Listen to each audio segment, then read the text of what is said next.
Bonjour, je suis Séverine Collinet, j'ai dirigé le livre Soins, éducation et formation au prisme des cultures.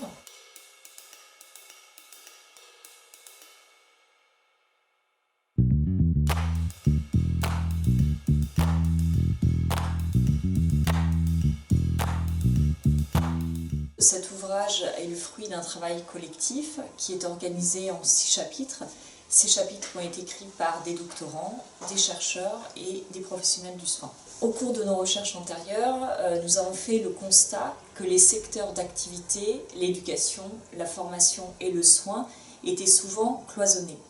Et pour les faire dialoguer, nous avons voulu proposer un voyage en différents points du monde, un voyage à travers les pratiques de soins, mais aussi les pratiques éducatives dans le soin, où les auteurs se sont interrogés sur la nature des savoirs transmis dans les espaces culturels qu'ils ont explorés. Lorsque le lecteur découvre l'ouvrage, il se retrouve plongé dans l'océan Indien à l'île Bourbon, puis il poursuit son voyage en Afrique, plus particulièrement au Burkina Faso et en Algérie.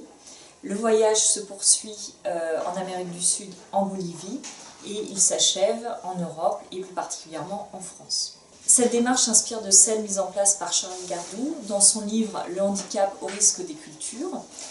C'est un livre à plusieurs voix où les auteurs se sont intéressés aux représentations du handicap sur notre planète. Dans notre livre, le voyage temporel et terrestre qui est proposé questionne le statut des thérapeutes, qu'ils soient traditionnels ou pas, mais aussi les nouvelles formes éducatives dans le soin, en posant les enjeux du partage des savoirs et de l'alliance thérapeutique entre soignants et personnes malades. On découvre aussi des tas de rapports, des rapports de pouvoir, de négociation, de séduction, de violence aussi, de sociabilité dans les échanges entre les professionnels du soin et les individus. À travers ces échanges qui sont analysés, on comprend la force de l'héritage perpétué des savoirs, pour le meilleur et pour le pire parfois aussi. Les auteurs décryptent également pour le lecteur les relations entre différents types de savoirs, des savoirs ancestraux, traditionnels, populaires et universels. Pour cela, ils partent explorer différents fonctionnements sociaux. Je pense par exemple au fonctionnement social Cantu. D'autres auteurs partent sur les traces des communautés indigènes des Andes et bien d'autres encore. Et l'interrogation qui porte sur la nature des savoirs transmis éclaire des questionnements extrêmement contemporains. Je pense par exemple au fonctionnement social des EHPAD qui accueillent des personnes âgées. Plus largement d'ailleurs dans le livre, les principaux cycles de vie, l'enfance, l'âge adulte et le vieillissement sont étudiés. Bien d'autres enjeux ressortent de ce périple, dont la liste sera nécessairement incomplète ici. Je vais citer quelques enjeux. Les références des individus dans l'accès aux soins ou vers un niveau supérieur de soins, les relations entre tradipraticiens et biomédecine.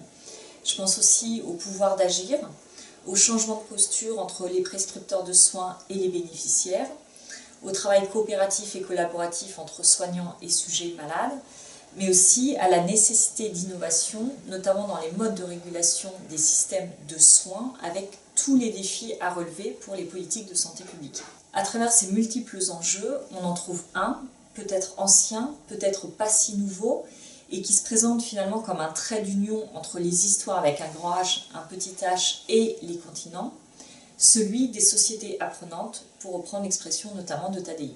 Personnellement, quand j'ai lu les contributions, j'ai été interpellée par le fait que bon nombre d'apprentissages dans les situations de soins ne sont ni agencés, ni structurés, sans être pour autant désorganisés. Ce livre s'adresse à des doctorants, à des chercheurs, à tout professionnel ou à toute personne qui s'intéresse de près ou de loin à l'éducation et aux soins. Et grâce au sommaire détaillé, le lecteur peut cibler certains chapitres ou certaines parties en fonction de son intérêt.